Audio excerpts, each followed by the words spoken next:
Have you ever wondered why we go to war? Or why you never seem to be able to get out of debt? Why there is poverty, division, and crime? What if I told you there was a reason for it all? What if I told you it was done on purpose? What if I told you that those who were corrupting the world, poisoning our food, and igniting conflict were themselves about to be permanently eradicated from the earth? You might think that an idealistic fantasy.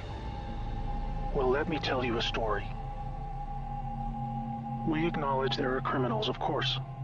They rob your house, they steal your phone. They can murder you too if they think they can get away with it. We have all experienced criminals in one way or another. Criminals, as we know, are those who choose personal gain over the rights of others and have no regard for the law. But here is where you need to expand your thinking. Criminals can also succeed in business and politics and can be elected as our leaders. If a criminal became the president, imagine what they could achieve. They could use the full weight of their executive power to commit much larger crimes and ensure they and their friends were enriched to the fullest extent possible. A criminal president could create alliances with other criminal presidents and then collaborate on more global criminal activities. Anything goes. Drug running, human trafficking, whatever makes the big bucks. The 20th century was turbulent with war, economic disaster, famines, and displacement. We have always accepted these things as just human nature, and simply the way the world works. Something inevitable, and due to the weaknesses of human nature that drive us to these actions. This is where we were all tragically wrong. You are not a criminal. I'm not a criminal. So how can we just assume that it is human nature that is driving all this pain and misery? What if it wasn't human nature at all, and as a result of something more deliberate? We were taught that capitalism was the cause of a massive rich-poor divide and the reason for poverty, which in turn is the reason for war, crime, and starvation. Others were taught that communism, the system of equal wealth across all people, was really to blame for the mess. But you see, folks, it is none of these things. It is not our nature to fight and be racist. It is not in our nature to rob from others. What you must learn is that it was the criminals all along. Yes, they got power. More power than a criminal should ever have. They rose to the top of media companies that control our news and entertainment. They ascended to the top of the banking system, also to the Oval Office, to Brussels, to the Vatican, to the Crown. They crept in quietly. They became leaders of agricultural companies who have control over our food supply. Also big pharmaceutical companies, the ones we trust to help us when we're sick. Nobody stopped them, and they just recruited more criminals to help them. First, they accumulated the world's wealth. They invented a system of money called central banking, which lends money to governments with interest, placing countries into eternal debt. People's wealth got less. Their wealth got more. Much more. When a criminal is already as rich as they can get, then protecting their ill-gotten gains becomes the priority. Angry citizens tired of being poor are a major obstacle and can revolt if they suffer enough. The criminals needed to prevent this. So they diverted attention to the last remaining competitor, the people of the world. You and me. We were not happy being ruled by criminals and having to work 3 jobs just to survive. They know we won't accept it. So they use their control of the media to set black against white, woman against man, young against old, Muslim against Christian. They convinced us we were the problem so that we would fight and destroy ourselves. To get it done faster, they attacked all aspects of humanity that make us strong. Like family. Using their influence over culture, they popularized lifestyle choices that led to a surge in broken homes, lost youth, and substance abuse. I could talk all day about how else they deliberately weakened us, and it would turn your stomach. We were just trying to get on with living. So where are all the good guys? Good people just want to get married, have kids, make a living, and enjoy their liberty. Well, there were good guys. Many. One became the President of the United States in January 1961. He knew about these criminals and wanted them gone. He knew their intentions for us all, and he wanted to fight them. Sadly, he had no idea how powerful they had become. Reagan also had good intentions for the American people. He knew this criminal mafia controlled almost everything by this stage, including the powerful rogue intelligence agencies.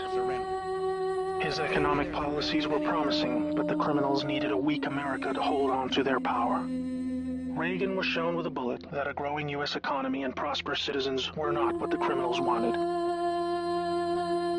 It was looking pretty grim for good people. Every time someone wanted to stand up and do the right thing, they got stopped. Were we ever to be freed? These criminals are also known as the Deep State, or Cabal, because of how they control things behind the scenes. Every president after Reagan was one of these Deep State criminals, and their empire got even stronger.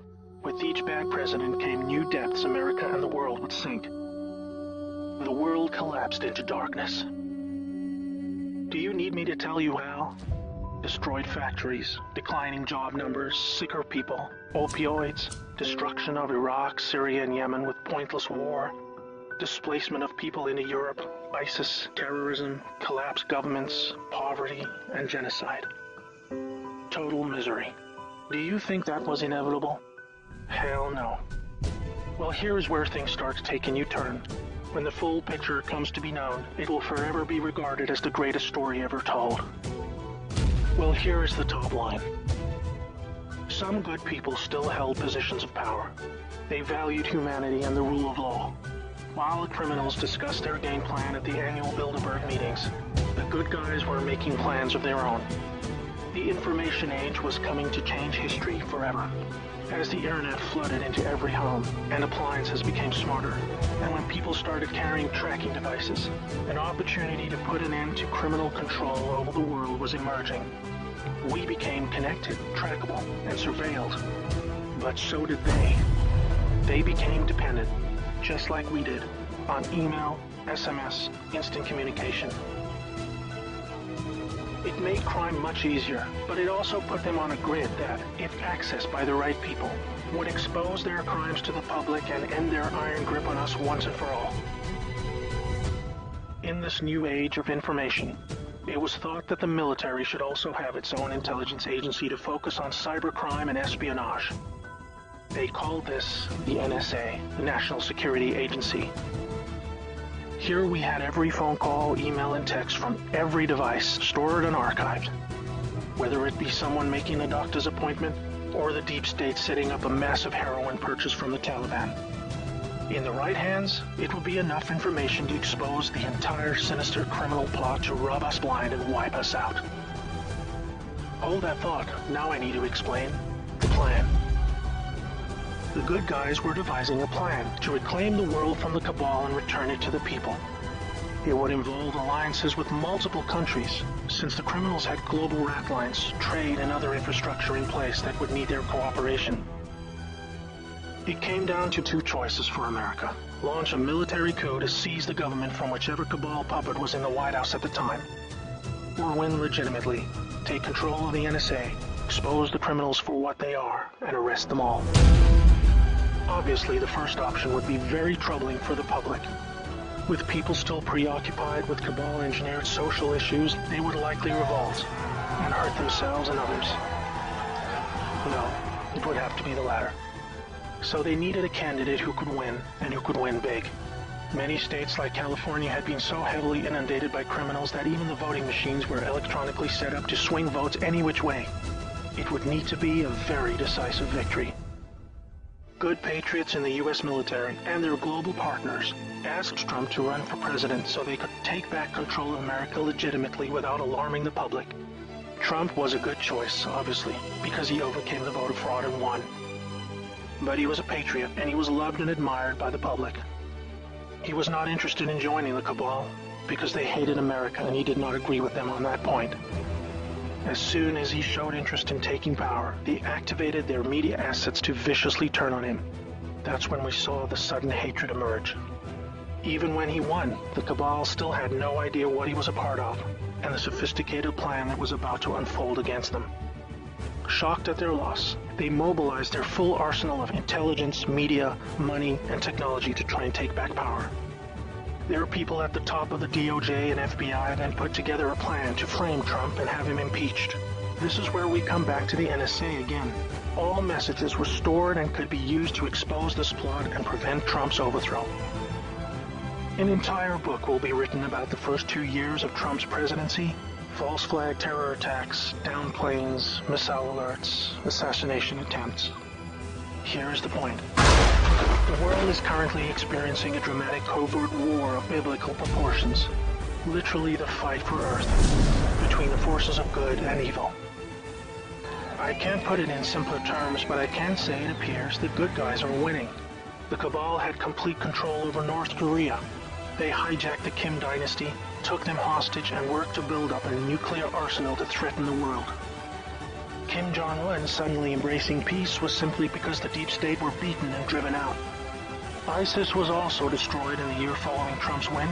We are all starting to see the pattern now, that enough time has passed, that our biggest global concerns are starting to recede, and peace is returning. It is all evidence that the good guys are winning the war. But we're still in the middle. While a lot is improving, it still puzzles many that most of these known criminals are still free, especially the higher-ups like Hillary Clinton, the Bushes, and Obama. That is coming in the next chapter of the story. That's why we have Q. The good guys with control over the NSA began the Q intelligence dissemination program to invoke an online grassroots movement that came to be called the Great Awakening. It started on underground internet channels and then moved to the mainstream. Q has been a fun distraction for those who follow world events and desire truth, but it is about to begin a much more important and necessary phase: keeping the public informed when the deep state war breaks out onto the surface. By this, I mean high-profile arrests. Yes, folks, the criminals I'm referring to are famous politicians, actors, singers, CEOs, and celebrities. People who have earned our trust, respect, and admiration. They have done very bad things that are all fully known and documented, and they will be severely punished. Those of us who have followed Q since the beginning will be here to help you make sense of the coming events. We are among the first to realize that our petty partisan divisions are just trivial distractions, and we are all enslaved by a hidden enemy. We realize that the problem was never capitalism or socialism, Democrat or Republican, black or white, Muslim or Christian. We know it was just very powerful criminals who had too much power. Fellow slaves, it's time to buckle your seatbelt, recognize your true enemy, and embrace a new future that we all owe to the brave patriots who risk their lives to achieve this victory against the greatest force of evil the world has ever known. May God bless America.